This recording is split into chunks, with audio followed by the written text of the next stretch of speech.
Alright, today we're going to be changing a rotor on a 2013 Chevy Duramax 1-ton. A couple tools you're going to need: 7/8 half-inch drive socket, 6-inch half-inch drive extension, half-inch ratchet, 10mm spud or Allen wrench, pair of channel locks, most likely a breaker bar.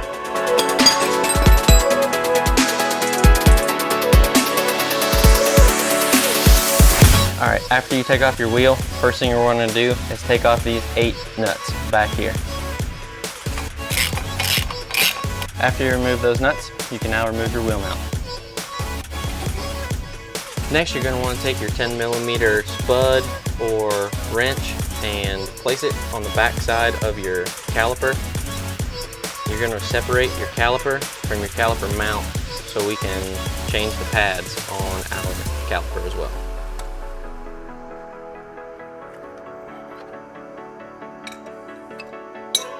There's one bolt up at the top and one bolt down at the bottom.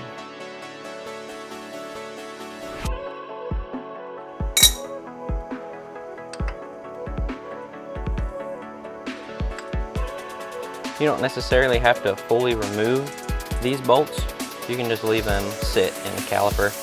Take a pry bar and pry up from your bottom of your caliper to the top of your caliper mount. Do the same on the bottom. Get it started up like that. And then I find it easiest to go ahead and leave this on there. And there are little studs that are on the back side of the brake pad sometimes that get hung up on your pistons. So I just like to take my channel locks and just watch for your dust seal. Don't squeeze down on your dust seal. Get on the face of the piston just barely and just give it a little squeeze to relieve that tension that's holding on your brake pads. Just squeeze gently, because what you're doing is pushing the brake fluid back through the lines and up into your reservoir.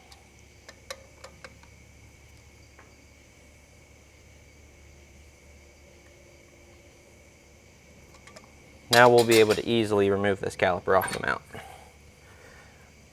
Easiest thing to do on this truck is just take a zip tie and wrap it around the A-arm just to hold your caliper up there. You really don't want that thing falling down and ripping off your line and having to replace something unnecessarily. Next, there are 2 bolts on the back side of your caliper mount, one at the top and one down here at the bottom. Go ahead and remove those and we can take this mount off, and then we'll be able to pull off our rotor.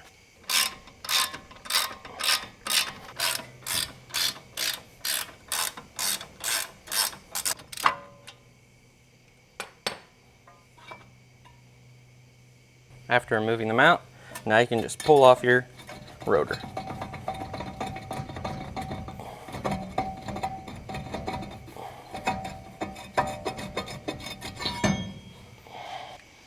Now, this truck has a lot of high mileage on it, or if you live somewhere that's got some rough winters with the road salt, you're going to have some rust here where your rotor mounts to your hub.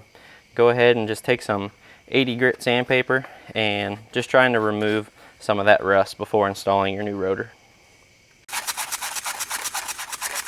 After you clean your hub, you can install your new rotor. Now we can take our caliper mount and take out our old pads, take out our old clips,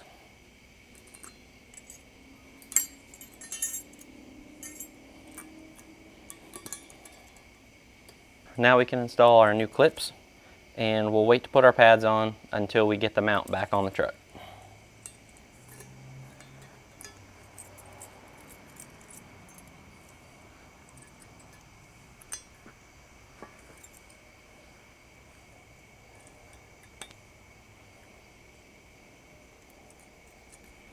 Take our mount,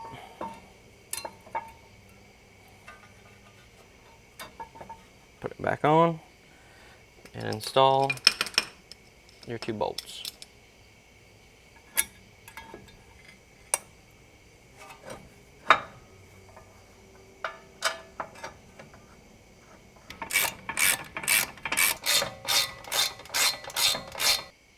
At this point, we're ready to reinstall our caliper.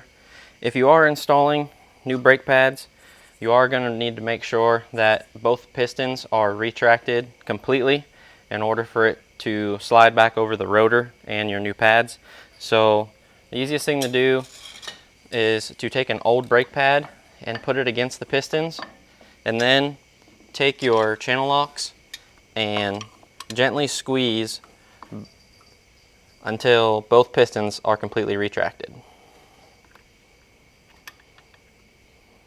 Now we can take our new pads and install them.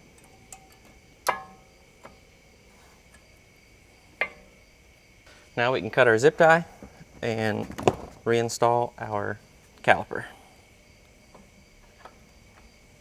Now we can take our 10mm and realign our bolts and tighten them.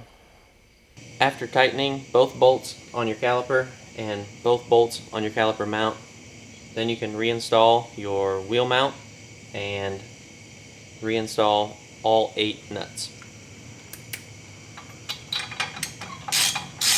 I hope this video helped you install your rotors and pads on your truck. If you got any questions, go ahead and leave them in the comments below. Like this video, subscribe to my channel. Appreciate you taking the time to watch.